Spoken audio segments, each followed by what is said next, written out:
you're trying to preserve the truth. Fundamental meaning of the word truth here. Yeah. And I've just given up on that. Jordan Peterson and Sam Harris had an infuriatingly frustrating podcast where they went over the meaning of the word truth for more than an hour.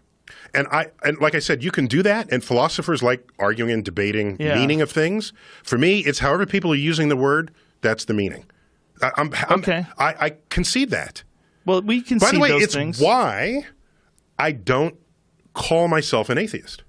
It's why. You can look up the dictionary definition of atheist, and it kind of applies to me. But what is the definition of atheist in practice? It is what leading atheists do, and it's their conduct, and it's their behavior, and it's what they say, and it's their attitude. That is what an atheist is today, because they're the most visible exemplars of that word. And most of their conduct, I either don't agree with or simply don't engage in. What don't you agree with? I don't debate religious people and tell them they're idiots. I don't. Yeah, that doesn't work.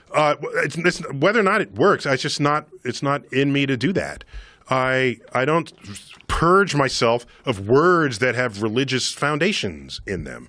I once, in my Facebook, I had a friend going up in orbit to repair the Hubble telescope, one of the astronauts, and I said, Godspeed.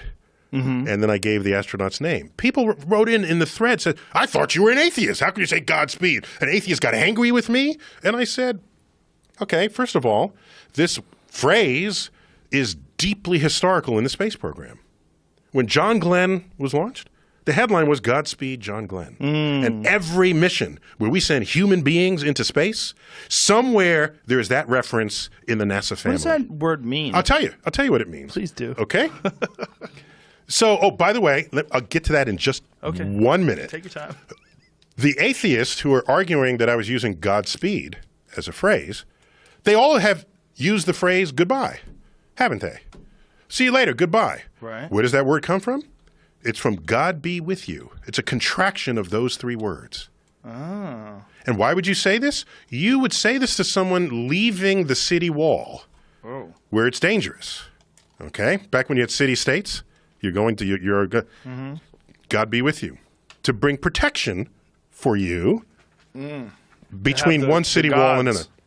Correct. Gods look out for you. So now, what is the source of danger if you're going to space? It's not alien space muggers. It is the fact that you have space marauders. It's the fact that you have high speed, and high speed is the source of essentially any death of anything that's in motion, if you were part of that disaster. So Godspeed is like a space equivalent to God be with you. Is that really the origin of it? I'm just saying it's... But did they say that before there was space travel? Did they say Godspeed? I don't know the actual origin of space travel, of the term. I don't know how far back it goes, but I do know it became common after John Glenn, because they're not going to say it to Yuri Gagarin because they're all atheists in the Soviet Union. Right. But here in America, Godspeed, John Glenn. And I respect that tradition. And so I said that, and then they jump. So if atheists are jumping on me for having said that, clearly I'm not an atheist. And ask me my favorite Broadway musical of all time. What's your favorite Jesus Broadway? Christ Superstar. All right. So and I still use B.C. and A.D. in my writings. Okay? I still do it. You don't use B.C.E.? I don't use B.C.E. All right. Well, see, even you copping a tube right there, right? Interesting. I saw your face. You got the camera. No, Do you see his face? Interesting. I just said interesting. It's interesting. No, I'll tell you why. Okay. Okay, first of all, Doesn't make any sense. B.C.E. This is not current era 2,000 years ago. I'm going to tell you. So B.C.E., as you know, stands for Before Common Era. Right. And C.E. stands for Common Era. So this is de-religiousifying A.D. and B.C. Right. Okay? Yet, of course, they reference the same calendar. Right. Okay? Well, who invented the calendar we all currently use in modern society? It's called the Gregorian calendar. It was invented by the Catholic Church, by Jesuit priests in the 1580s, assigned by Pope Gregory to fix the problems in the calendar because, I'm sorry, I'm screaming at you here. You got me started. Scream. Get crazy. I got to calm down. I'll bring in coffee. The Julian calendar, put forth in ancient Rome, had one modification to previous calendars. It had a leap day. Okay? It had a leap day. And, okay, leap day is how often? Every 4 years. This was good. Because what are we trying to track? We're trying to, the Earth goes around the sun. And so we say, all right, how long does that take? Well, it takes a year. But it turns out we're not actually tracking how long it takes Earth to go around the sun. We're tracking how long it takes Earth to repeat its seasons. And the year that corresponds to our seasons is slightly different from the year that corresponds to how long it takes to go around the sun. Slightly different. And that difference was not recognized in the early calendars. And that difference accumulated so that by the year 1584, the vernal equinox, the first day of spring, did not occur on March 21st. It occurred on March 10th. It shifted from the calendar date. That's what happens if you don't match the cycles of things. And the Pope said, we're not having any of this, especially since Easter might land on Passover, and we're trying to distinguish ourselves mightily from the Jews, so let's fix this. The Jesuit priests got to study this. They looked at the cycles of the heavens, the sun, the moon, the stars, and they came up with a new calendar, the Gregorian calendar, a modification to the Julian calendar. You know what they had to do? To invoke it, they had to take 10 days out of the calendar. To jumpstart, to put the first day of spring back on March 21st. And this happened in October 1584. Why has there been... They took 10 days out of the calendar. That is so crazy. Now how much rent do you pay? They had to invent amortized rent.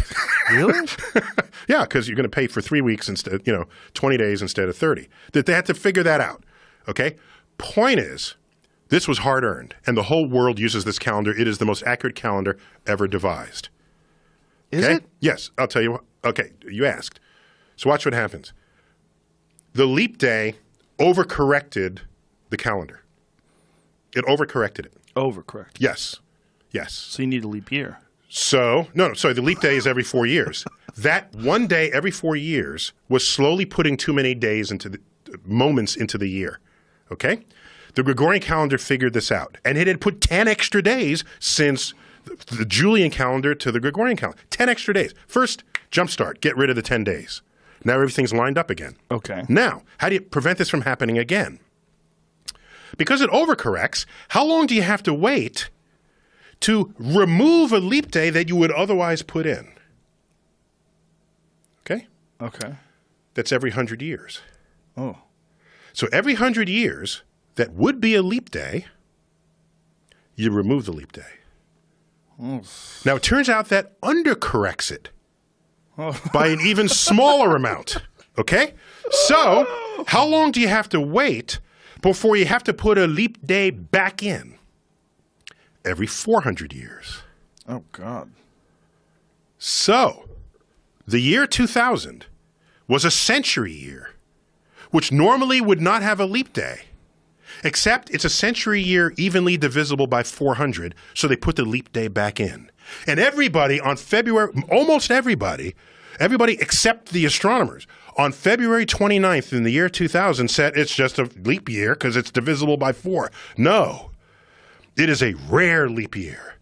It is a century year divisible by 400.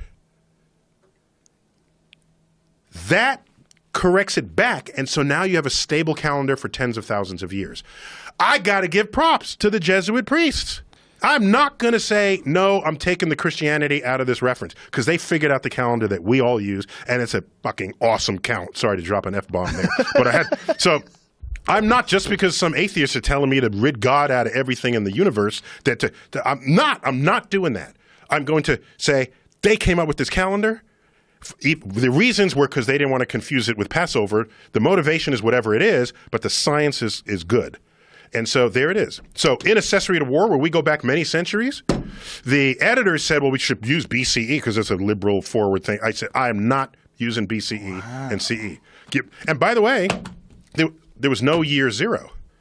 You know why there's no year zero? Because the Romans came up with the calendar, and they counted using Roman numerals, and Roman numerals don't have a zero. Ooh. It was not yet invented. They didn't have a zero? No! So it went from 1 B.C. to A.D. 1. Jesus. B.C. is before Christ. A.D. is Anno Domini in Latin, the year of our Lord. Wow. Yeah.